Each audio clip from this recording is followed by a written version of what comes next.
Welcome to my class. The topic I'm going to cover today is the demand model. At the end of this class, you will be able to define the definition of demand, draw a demand curve, and distinguish between movement along the curve and shifts of the demand curve. Okay, first let's start with an example. So does everybody drink coffee? And everybody likes Starbucks and have bought some coffee from Starbucks? Okay, so you buy coffee from Starbucks and Starbucks sells coffee for you. So there's kind of an exchange between you and Starbucks. So what do you get from Starbucks? Coffee. Coffee. And what do you pay for the coffee? Money. Money. Okay, so you exchange money for coffee, right? And Starbucks exchange coffee for money. So in this situation, Starbucks is the seller and you are the buyer. So of course, there are a lot of other buyers who sells, a lot of other sellers who sells coffee. For example, like McDonald's, Wendy's, Burger King's, and also there are a lot of other people who wants to drink coffee and buy coffee as well. So the buyers and the sellers constitute the market. So what is a market? Okay, depending on what I just said, what is a market? Buyers and sellers make an exchange with each other in market. Exactly. So in the market, a group of buyers and sellers exchange goods with the payment. Okay, that's market. Is that clear? Okay, next I will talk about supply and demand. Supply and demand is a model of how a competitive market behaves. So if the market is competitive, its behavior is well described by the supply and demand model. So I will talk about how a competitive market behaves. Okay, let's start with the demand. Okay, what is the demand? You desire something, you want something, and you're willing to pay for it. So how much you're going to pay for it? What the price you're willing to pay? Okay, different people have different prices. So let's talk about it for an example. Suppose that there's a person A who wants to buy coffee, and at different prices he will buy different quantities. Okay, let's make a table. There are two columns, and the left column is the price and the right column is quantity demanded.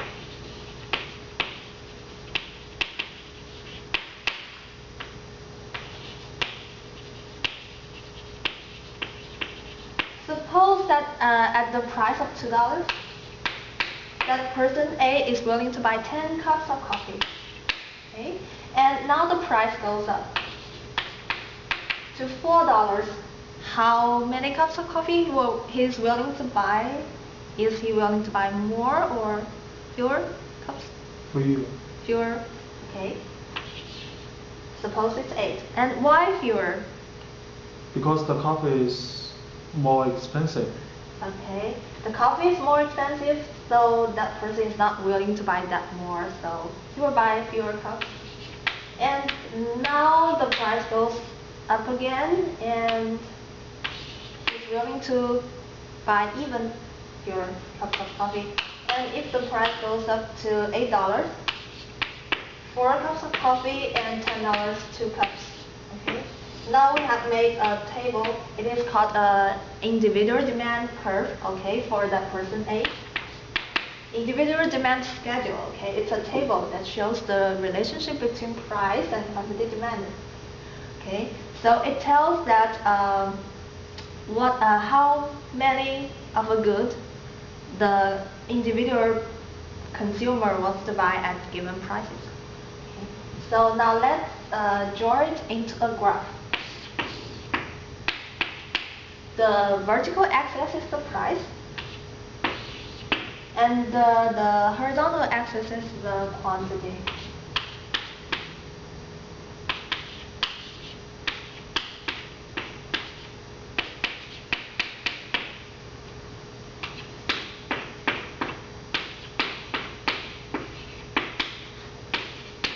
Okay, so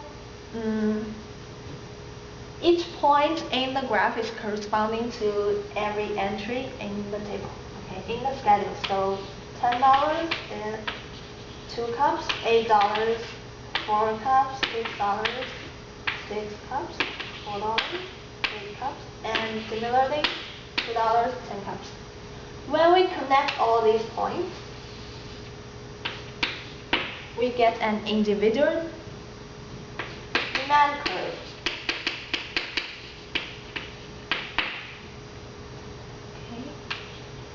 The individual demand curve and the individual demand schedule shows the same thing, okay, the relationship between price and quantity demanded, okay, although in various forms. Okay, now, of course, in a market, there are way more buyers and sellers than just one. So suppose that in the whole market, we have 1 million buyers. Okay? Suppose that each buyer are the same. Each buyer is the same as the person A. Okay. And so what is the quantity demanded for the whole market? How to calculate it? Suppose everybody is the same. So at the price of 2, the individual quantity demanded is 10 cups of coffee. So the quantity demanded for the whole market is 10 million? 10 million. Simply multiply the individual quantity demanded with the number of people. Okay. Similarly, we get the table for the market demand. Okay. Schedule. Now, when we graph the market demand schedule,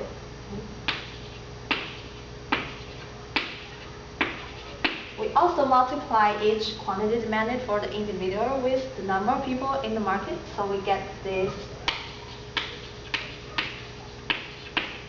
market demand curve or just demand curve. Okay.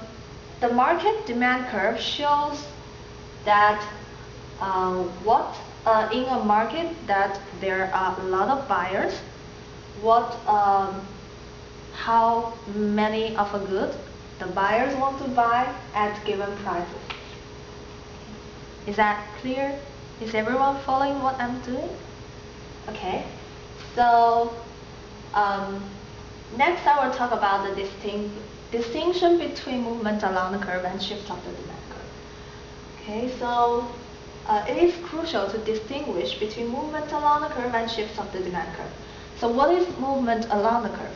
Movement along the curve is changes of the quantity demanded resulted from changes in the price. Okay?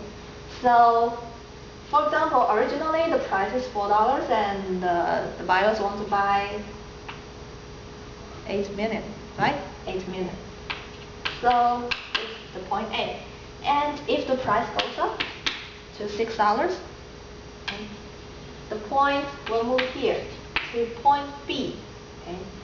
The buyers will buy only 6 million. So it moves from point A to point B. Okay?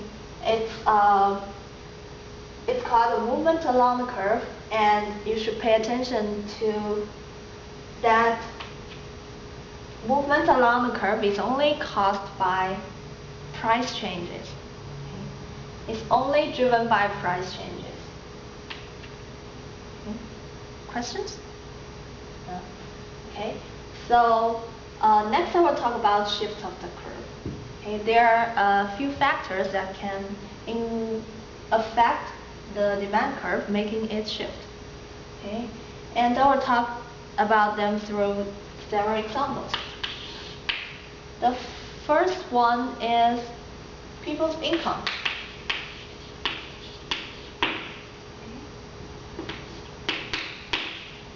Suppose that people's income goes up. What will happen?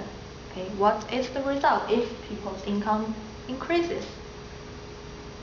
What is the result? People can afford more coffee. Okay, people can afford more coffee because they have more money in hand, they have more money to spend, so they can afford more, so they will buy more.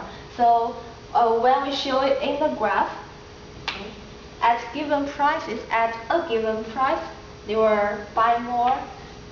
For example, at the price of $10, that original point of 2 million, quantity demanded will move to the right. And every point moves to the right. When we connect those points, we get a new demand curve, which is D1, resulted from the original demand curve. D moves to the right. Okay, so now the demand curve shifts to the right. Questions? No. Okay. So second,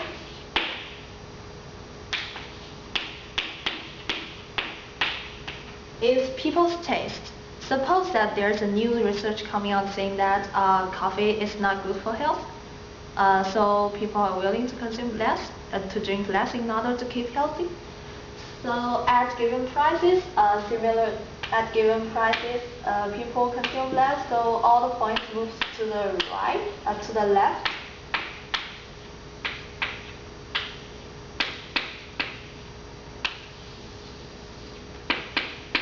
And we will get another demand curve, resulted from the original curve shift to the left. Okay, so when people's taste change against the good, the demand curve will shift to the left. And the third factor is price of related goods. Some people, for example, the tea. Some people are indifferent between coffee and tea, and they can either drink coffee or drink tea at the given price. But now the price of the tea is going up. Now the price of the tea is going up, and will they buy more coffee or less? They will buy more coffee. Okay, because the price of tea is going up, they are willing to buy more coffee, and all the points shift to the left, so the demand curve shifts to the left. The demand curve shifts to the right. They're willing to buy more coffee. Okay, and next is expectation. If people expect that in the future, in the month, the price of coffee is going up, what will happen? They will try to buy more coffee today instead of in the future, right? So if they want to buy more coffee, the demand curve shifts to the right. And the fifth factor is number of people in the market. Now that in the market we have 1 million people, and if in 10 years it increases to 2 million people, so even if the individual quantity demanded is the same, when the number of people goes up, the whole overall demanded for the whole market goes up. So when the overall demanded goes up, the demand curve shifts to the right. Is that clear? Okay. So in this class, I talked about the definition of demand. I talked about how to draw a demand curve and the distinction between movement along the curve and shift of the demand curve. So as you can see, the movement along the curve is only driven by the price changes. Any other factors, including these five, any other factors will make the demand curve to shift. Okay, so after the break, I will hand out some problems that asks you to, I will give you some situations and ask you to tell how it will affect the demand curve, if the demand curve will shift or there is only movement along the curve. And after that, I will talk about the definition of supply, the supply curve, and distinction between movement along the supply curve and the shift of the supply curve. And also the equilibrium price and the changes decided by the supply and demand curve. Okay.